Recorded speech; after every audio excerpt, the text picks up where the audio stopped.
प्रतिदिन की भांति पुनः आज भी हम सब प्रभु परमात्मा का बड़े आनंद और भक्ति के साथ पहले हम नाद करेंगे, बाद में आप सभी। ओम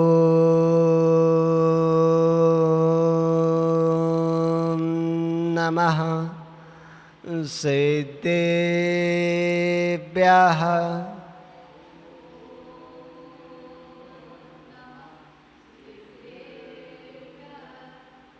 अड़मुझड़ाड़म। जय बोलिए जिनशासन नायक महावीर भगवान की।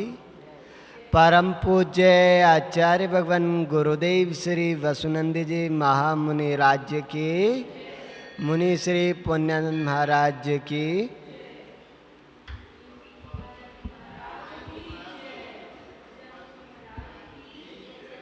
यहाँ जिनेन्द्र देवी के पवित्रतम पादमूल में विराजमान आप सभी उपस्थित प्यारी प्यारी पुण्यात्माओं, आज चिंतन चल रहा था कि यह जीव किस पाप के कारण घोर दुखों को उठाता है। कौन सा पाप सबसे बड़ा पाप है। कई बार लगता है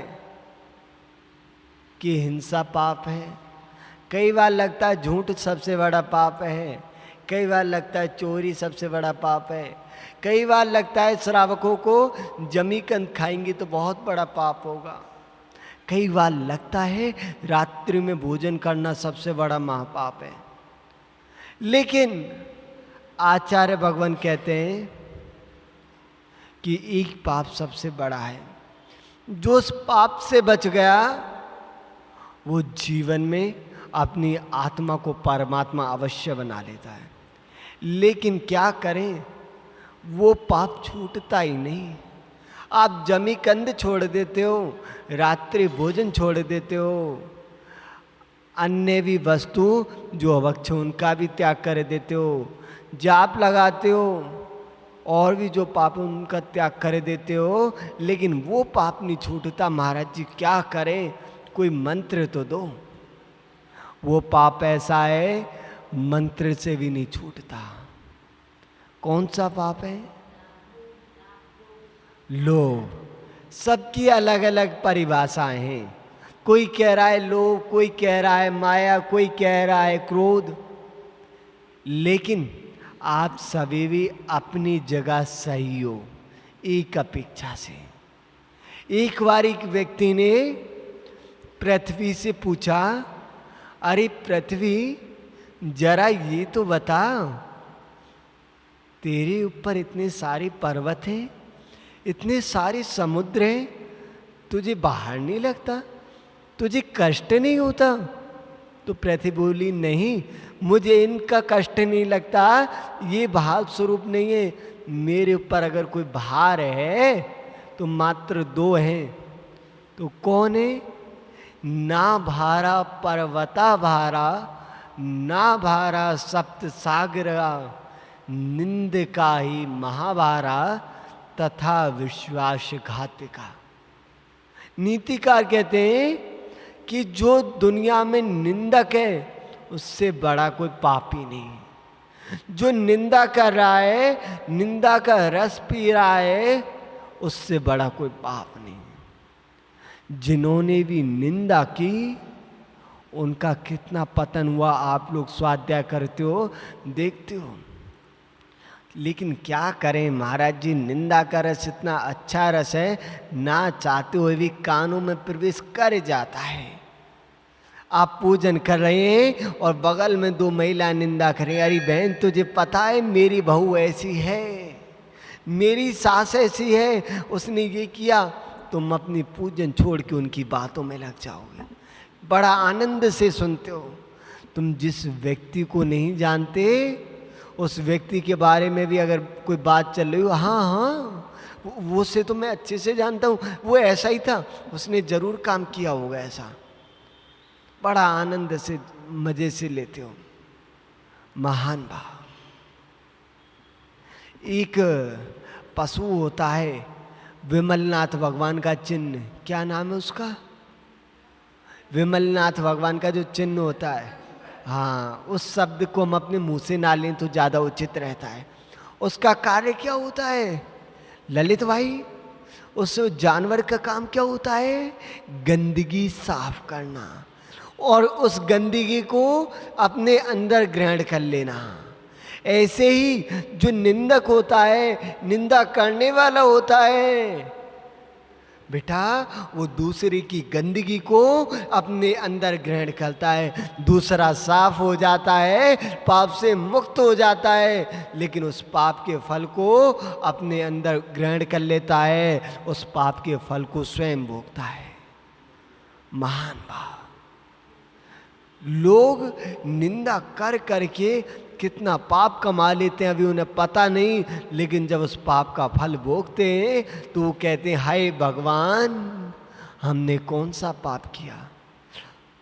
श्रीपाल राजा जो श्रीकंठकी पराय में थे, एक मुनिराज तपस्या कर रहे थे जंगल में।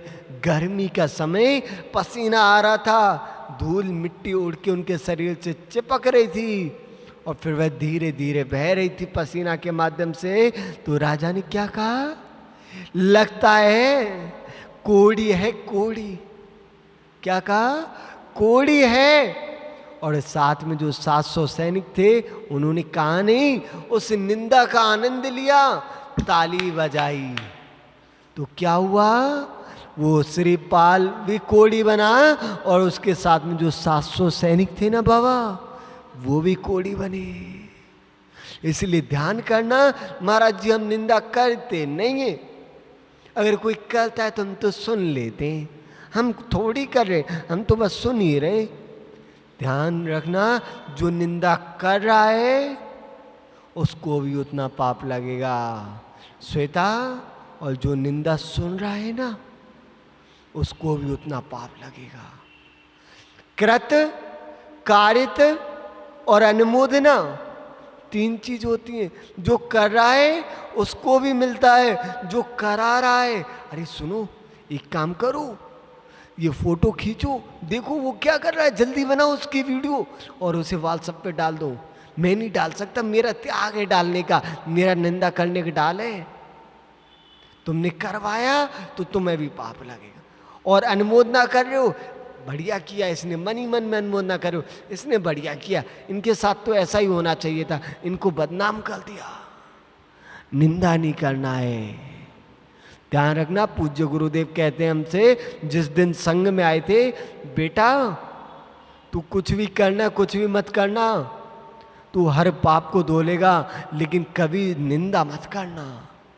निंदा से बड़ा दुनिया में कोई पाप नहीं, और खासकर देव, शास्त्र और गुरु की निंदा तो स्वप्न में भी मत करना कि वो महाराज जी ऐसे थे, वो माता जी ऐसी थी, वो चुल्लक जी ऐसे थे, वो ब्रह्मचारिणी ऐसी थी, वो आचार्य ऐसे थे। क्यों निंदा कर रहे हो? अगर उन्होंने जीवन में एक कैसर भी कर लिया तो वो तो अपने पापों को धो लेंगे, लेकिन ध्यान रखो तुम्हारा क्या होगा। वो साधु अपनी आत्म गिलानी करके गुरु से प्रायश्चित लेकर उस पाप से मुक्त हो जाएगा। लेकिन जरा सोचना एक बार, अगर आपके मन में एक बार भी साधु की प्रति गलत भाव आ गए, उसकी निंदा का भाव आ गया, उनकी चुगली का भाव आ गया, तो क्या होगा? निदत्तित और निकांचित जैसे घोर पाप का बंद होता है। महाराज जी क्या करें, स्वभाव है, हो जाती है निंदा। क्यों हो जाती है? कोई निंदा कर रहा है तो तुम क्यों सुनते हो? महाराज जी ना सुने तो वो बुरा मान जाएगा, तुम चले क्यों गए? भैया वो बुरा मान रहा है तो ठीक है, मानने दो, लेकिन अगर उसको बुरा ना लग जाए इसलिए तुम उसके शब्दों को सुन रहे हो, वो साधु की निंदा कर रहा है, और अगर आपने उसकी जो कमेंट उसकी वीडियो थी उस पर लाइक नहीं किया, तो महाराज जी वो मेरा दोस्त है, अगर मैं लाइक नहीं करूँगा, शेयर नहीं करूँगा, तो वो मुझसे बोलेगा नहीं उसने किसी साधु की वीडियो डाली और तुमने शेयर कर दी। ध्यान रखना, जितने लाइक आ रहे हैं ना और जितने ज़्यादा कमेंट आ रहे हैं, जितनी ज़्यादा शेयर हो रहा है, उतना ज़्यादा तुम्हारा पाप बढ़ रहा है। तुमने अभिषेक की वीडियो बनाई, आर की वीडियो बनाई, और जितने ज़्यादा लोगों ने देखी उतना ज़्यादा पुण्य मिलेगा। लेकिन तुमने किसी की वीडियो गलत बनाई, और हम ये कहते हैं सभी इंसान हैं, गलती किसी से भी हो सकती है। एक बात बताना, अगर आपकी बेटी से कभी कोई गलती हो जाए तो उसकी वीडियो बनाकर कितनी जगह डालोगे? कितने, अगर बेटा से कोई गलती हो जाए तो कितने न्यूज़पेपर में छपवाओगे? लेकिन साधु साधर्मी कोई सच्चे श्रावक से गलती हो गई, धर्मात्मा से गलती हो गई, तो उसकी निंदा कर रहे हो सब जगह। एक बात बताएं, निंदा करने से क्या होता है? नीच गोत्र का बंद होता है, ऐसा आचार्य भगवान उमा स्वामी महाराज कहते हैं। नीच गोत्र मतलब जानते हो?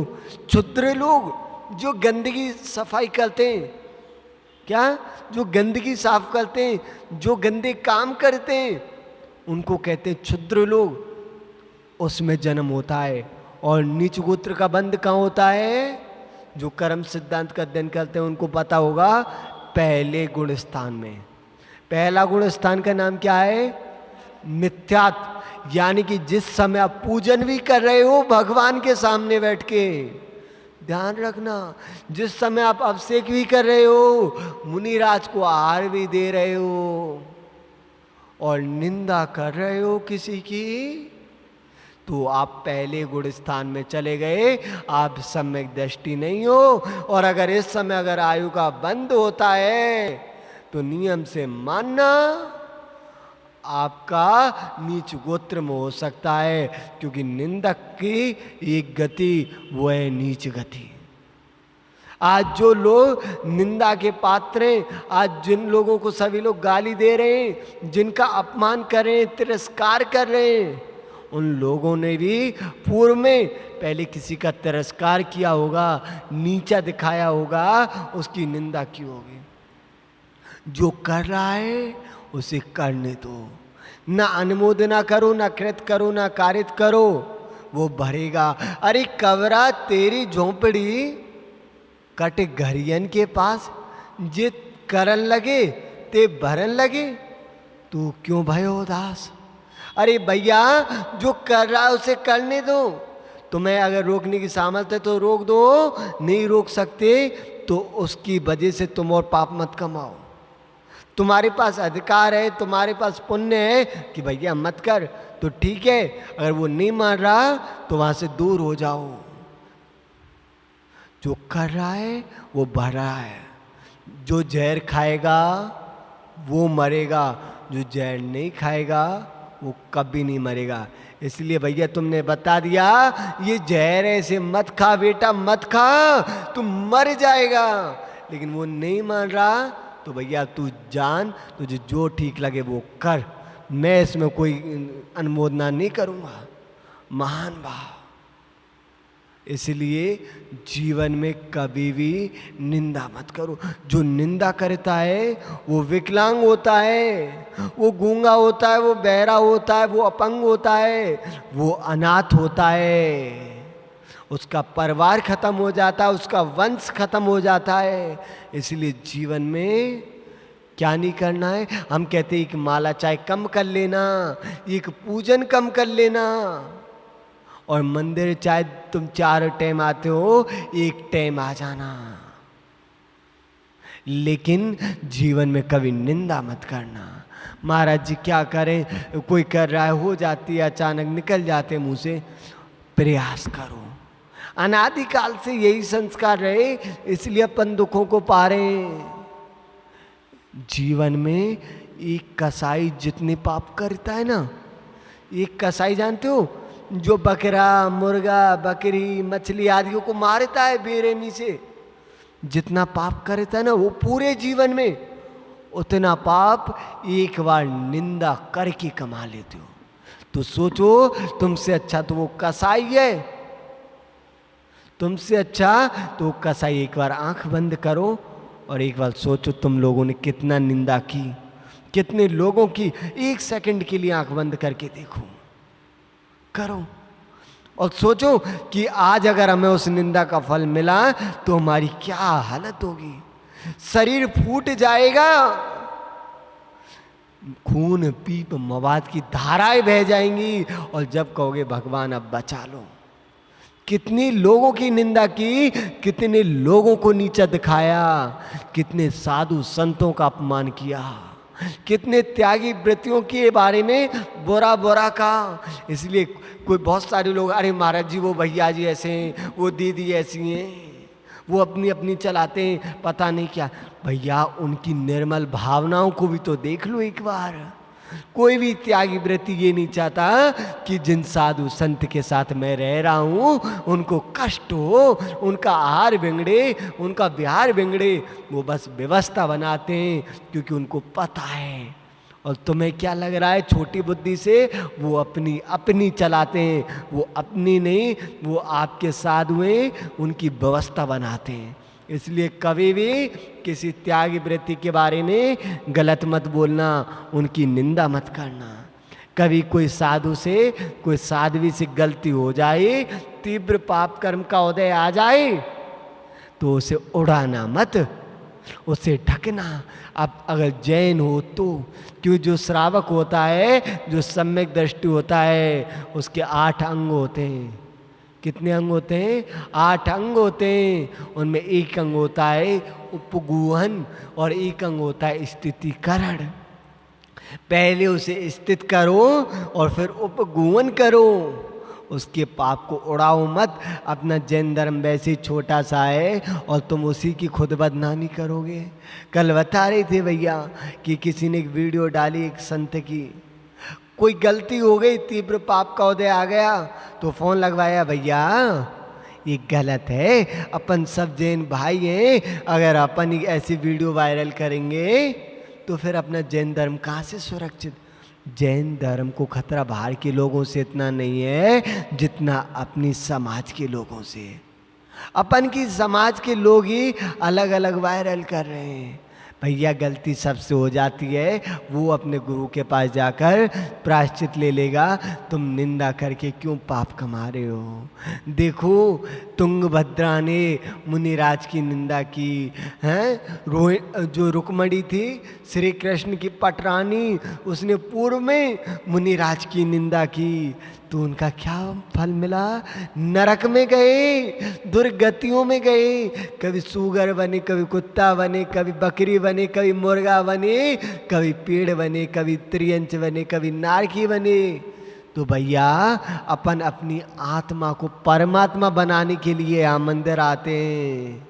हम अपनी आत्मा को परमात्मा बनाने के लिए यहाँ मंदिर आते हैं। कहीं ऐसा ना हो कहीं अपनी आत्मा को नरक की गति की ओर ले जाएं, क्योंकि जहाँ ज़्यादा पुण्य होता है वहाँ ज़्यादा पाप का भी बंध होता है। अगर आपने घर पर पाप किया तो उसे मंदिर में आके धो लोगे, लेकिन अगर मंदिर में ही पाप करोगे तो उसे कहाँ जाके दोगे? तुमने अगर पाप किया तो गुरुओं से प्रायश्चित लो लोगे, लेकिन जब गुरुओं की ही निंदा करोगे तो किससे प्रायश्चित लोगे? किस मुंह से प्रायश्चित लोगे कि गुरु महाराज मैंने उन आचार्यों की निंदा की, गुरु महाराज मैंने उन मुनियों की निंदा की। इतनी हिम्मत हो पाएगी आपकी कि एक गुरु से दूसरे गुरु भाई का प्रायश्चित ले सको? ना हो पाएगी। ना फिर सह पाओगे और ना कह पाओगे, बस अंदर ही अंदर घुटते रहोगे। इसलिए जीवन में कभी अपन को निंदा नहीं करनी है। दूसरी बात कहीं विश्वासघात, जीवन में कभी किसी को धोखा मत देना, कभी किसी को छलना मत। वो तुम पे आंख बंद करके विश्वास कर रहा है ललित भाई, और ये मत समझना वो पागल है। वो पागल नहीं है, तुम पे विश्वास कर रहा है, तुम्हारे प्रति अपनापन है इसलिए कर रहा है। और तुम सोचो मैं उसे पागल बना दूं, मैं उसे ठग लूं, वो मत करना। ध्यान रखना, ये सब देखते हैं और तुम्हारी आत्मा भी सब जानती है। आज तुम किसी को ठगोगे तो पक्का मानना ठगने वालों की कमी नहीं है, तुम्हें भी उसी तरह ठगा जाएगा। और जब तुम कहोगे भगवान मेरे पूरे जीवन की कमाई थी, उसे गुंडा लेके चला गया, मैंने इसको विश्वास पे 5 करोड़ दिए, अपना घर गिरवी रख के दिया और इसने देखो मेरे साथ कैसा किया। जरा एक बार सोचो, क्या तुम किसी को धोखा नहीं देते? तुमको लोगों ने धोखा दिया, तुमको लोगों ने चीट किया, क्या तुम लोगों ने अपने माता पिता को, अपने भाई को, अपने पति को, अपने मित्रों को धोखा नहीं दिया? तुम्हें लगता था उसे कुछ नहीं पता, उसे नहीं पता कोई बात नहीं, लेकिन तुम्हें तो पता था तुम उसके साथ गलत कर रहे हो। और ध्यान रखना, गलत करने वाला का कभी अच्छा नहीं होता। पूज्य गुरुदेव एक बात हमेशा कहते हैं, ये लाइन अपनी डायरी में नहीं, अपने मस्तिष्क में ऐड कर लेना। पूज्य गुरुदेव क्या कहते हैं, अपनी करनी का फल आज नहीं तो कल मिलेगा जरूर।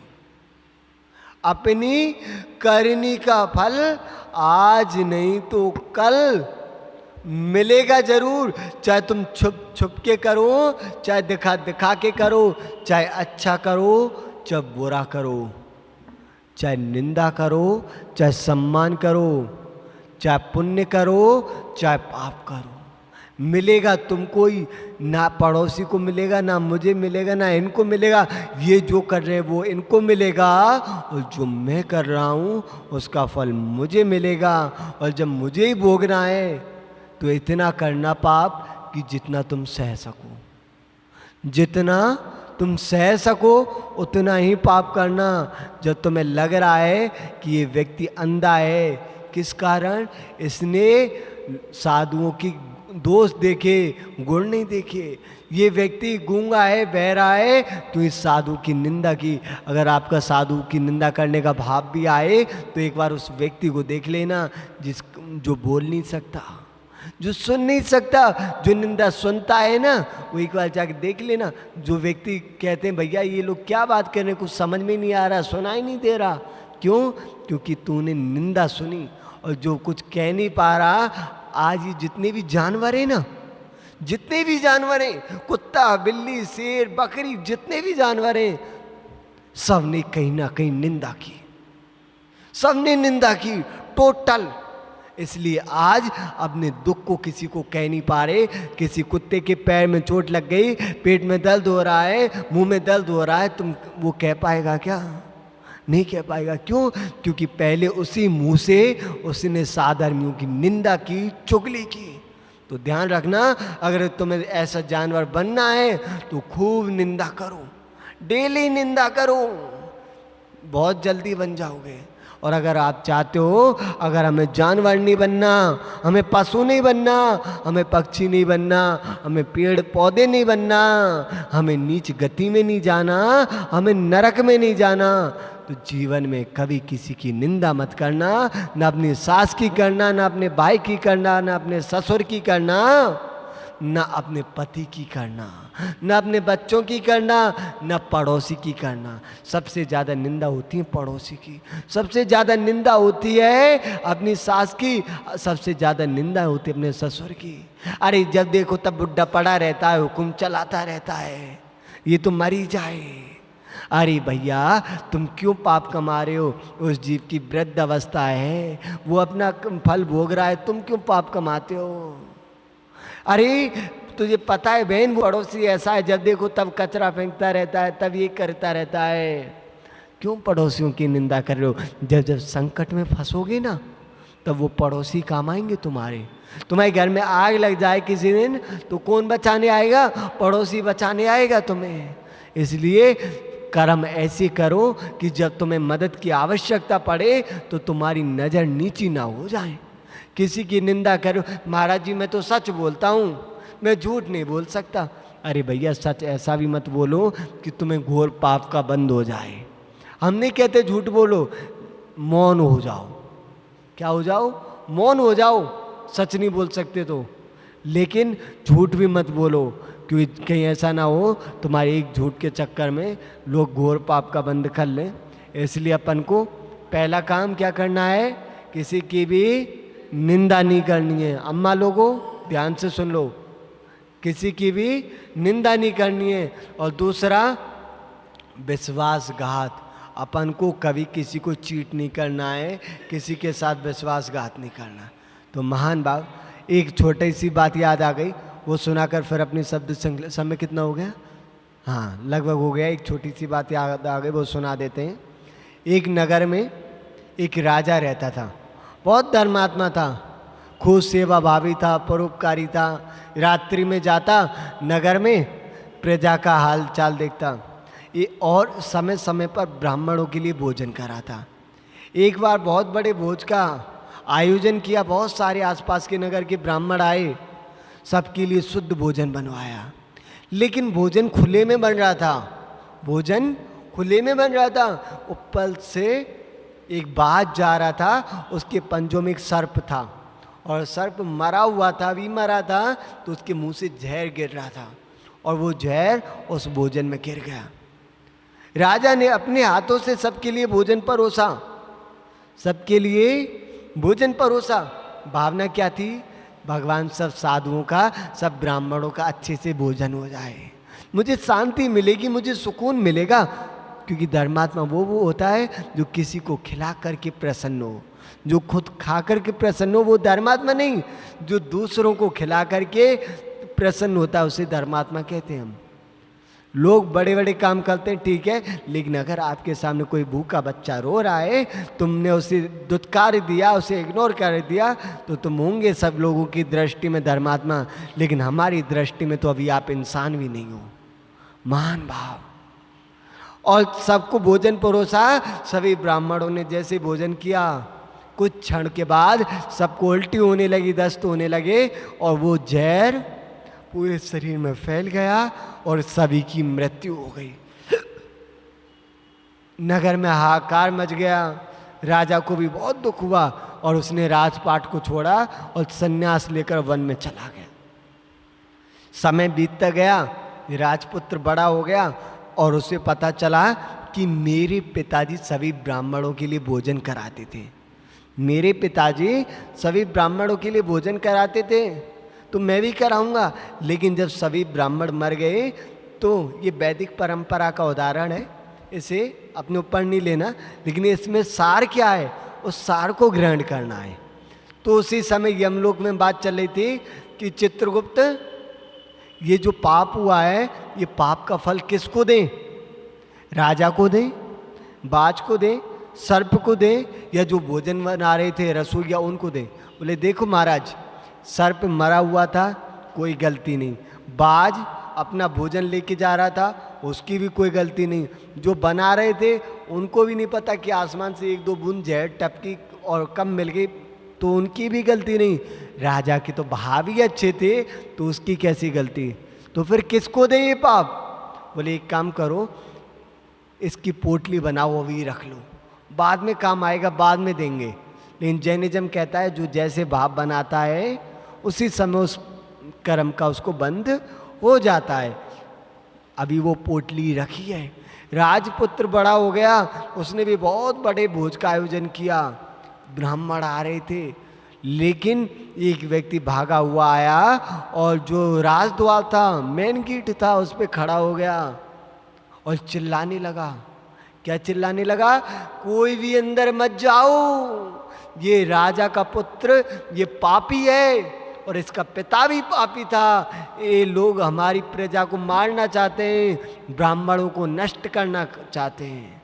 उसी समय चित्रगुप्त ने कहा कि महाराज एक काम करते हैं, जो पाप की पोटली रखी थी इसके खाते में डालो। ना पापी राजा था, ना पापी रसोईया थे, ना पापी राजा का पुत्र है, पापी है ये व्यक्ति जो सबकी निंदा कर रहा है, जिन्होंने कुछ किया ही नहीं, उनके ऊपर तुम घोर अपराध, घोर पाप का बंद कर रहे हो, उन पे आरोप लगा रहे हो, ये गलत है। इसलिए जीवन में जिसने किया वो भरेगा। तुम किसी के पाप की पोटली अपने सर पे मत रखो, कहीं ऐसा ना हो किसी के सर पे 100 किलो की पोटली थी, तुम मस्त चल रहे थे हंसते गाते, और एक व्यक्ति और मिला, वो ऐसा मिला, उसने निंदा शुरू की और उसकी पोटली तुम्हारे सर पे आ गई। अब तुम्हें चला ही नहीं जा रहा, चला तो छोड़, तुम गिर गए और तुम्हारे ऊपर वो पोटली रखी और तुम वजन से कष्ट में करा रहे हो। एक व्यक्ति होता है फल बेचने वाला, आपकी गली में आता है फल बेचने, नहीं आता? आता है खुशबू जी? फल बेचने वाले होते हैं, गलियों में आते हैं, उसके पास सब तरह के फल होते हैं, अच्छे फल भी होते हैं, बुरे फल भी होते हैं, सड़े फल भी होते हैं। बेचेगा वो सभी, वो ये नहीं कहेगा मेरा फल खराब है, लेकिन वो सड़े फल बेच रहा है तो तुम सड़े फल लेते हो क्या? नहीं लेते ना। कैसे लेते हो? एकदम फ्रेश ताज़ा फल लेते हो। ऐसी सामने वाला तो निंदा कर रहा है, करेगा, तो तुम क्यों सुन रहे हो? तुम वहाँ से निकल जाओ। वो कर रहा है, करने दो, वो खुद भरेगा। तुमने सड़े फल ले लिए तो इसमें गलती उसकी नहीं, तुम्हारी खुद की मूर्खता है। तुमने क्यों लिए? अपना समय क्यों वेस्ट किया? तो वहाँ से चुपचाप निकल जाओ, उस पाप से बच जाओगे।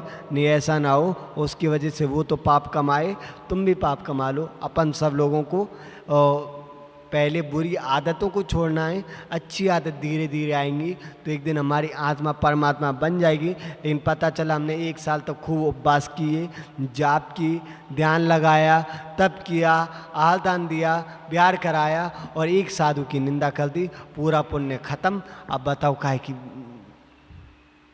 इसलिए अपन को पहले जो बुराइयां हैं उनको छोड़ना है, अच्छाई धीरे धीरे अपने आप आती जाएंगी। गुरु जी कहते हैं पुण्य कार्य मत करो भले ही, लेकिन मत करो पाप, लेकिन मत करो पाप, पुण्य का फल पालोगे। जब तुम्हारे पाप छूट जाएंगे तो पुण्य तो अपने आप ही हो जाएगा। इसलिए पहले अपन धीरे धीरे अपनी आत्मा से पापों को छोड़ें, उन पापों को दूर करें, इसी में हमारी आत्मा का कल्याण होगा। इसके अलावा और कोई चारा नहीं था। तुम पूरे दिन जाप लगाते रहो, नमो रियंताणम नमो रियंताणम नमो रियंताणम। और इधर अरे बहन सुन, वो महाराज ऐसे बैठे हैं, वो साधु ऐसे थे, वो माता जी ऐसी थी, अरे देख वो अब से करना नहीं जानता, आ गया पागल कहीं का। देख वो बात कर रही हैं पूजन करने का बहाना लेकर के, भैया वो बात कर रही हैं तो तुम क्या कर रहे हो? और पता है सबसे बड़ा, महाराज जी मैं निंदा नहीं कर रहा, मैं तो बता रहा हूँ आपको, मैं तो बता रहा हूँ आपको। महाराज जी हम तो निंदा नहीं करते, हम तो एक दूसरे को शेयर कर देते हैं। तो वो क्या है? वो क्या है? वो भी तो निंदा ही है। किसी की गलती को अपने मुंह से किसी को भी बताना वो निंदा है। चाहे तुम्हारे साथ रह रहे हैं, अगर मैंने किसी की गलती देखी और मैं इनको भी बता रहा हूँ तो वो भी निंदा है। इसीलिए अपन को पचाना है। जैसे रोटी पचा लेते हो ना, ऐसी निंदा को पचाना सीखो। कोई निंदा कर रहा है उसे पचा लो, कान में डाल लो। जीवन में एक नियम ले लो, एक नियम ले लो। आप कभी भी आपके फ़ोन पे, कभी भी जीवन में आपके फ़ोन में कभी भी व्हाट्सएप पे, फेसबुक, इंस्टाग्राम, पता नहीं क्या क्या चल गया है, उन पे किसी साधु की, किसी साध्वी की, अपने धर्मात्मा साधर्मी भाई की कोई भी गलत न्यूज आती है तो उसे तुरंत के तुरंत ऑल डिलीट करोगे और जहाँ से आया है उसको फ़ोन लगाओगे, भैया अपन जैन हैं, अपन जैन धर्म को बदनाम ना करें। अगर ये गलती तुम्हारे बेटे से, तुम्हारी बेटी से हो जाती तो क्या जब भी तुम शेयर करते? बस इतना कहना है और प्यार से समझाकर वो डिलीट आगे से भी डिलीट करानी है, ठीक है? तो अपन ये नियम ले लें कि जीवन में कभी ऐसी गंदी चीज़ आ जाएगी शेयर नहीं करेंगे, और कभी कुछ गलत हो रहा है तो उसे उड़ाएंगे नहीं, अकेले में जाके समझा देंगे कि भगवान आप तो भगवान हो, आप ऐसी गलती करोगे तो हम लोग क्या सीखेंगे? और जब भी नहीं माने तो उसके गुरु के पास जाओ और बता दो, गुरुदेव आपके शिष्य से हमें ऐसा लगा, हमें ऐसा लगा कि वो गलत कर रहे हैं, बाकी हमें नहीं पता। एक बार आप अपने शिष्य से चर्चा कर लो। उसके अलावा हमारा कोई अधिकार नहीं है कि हम साधुओं के साथ कुछ गलत करें। तो मान बाप हम तो यही भावना भाएंगे, हे प्रभु इन सब श्रावकों को सद्बुद्धि देना कि इनके निमित्त से कभी किसी की निंदा ना हो, घोर पाप का बंध ना हो, और इन सभी का शुभ हो, मंगल हो, कल्याण हो। इतनी भावना बात हो। अपने शब्द संकला को विराम। जय बोले महावीर भगवान की। परम पूज्य आचार्य भगवान गुरुदेव वसुनंद जी महामुनि राज्य की। हाँ, तुमसे लागी लगन ले लो अपनी शरण, पारस प्यारा मेटो मेटो जी संकट हमारा। हरसे नेहा जीवन सारा, तेरे चरणों में बीते हमारा। इनके राज दुलारे, मामा देवी के सुत प्राण प्यारे। सबसे नेहा तोड़ा, जग से मोह को मोह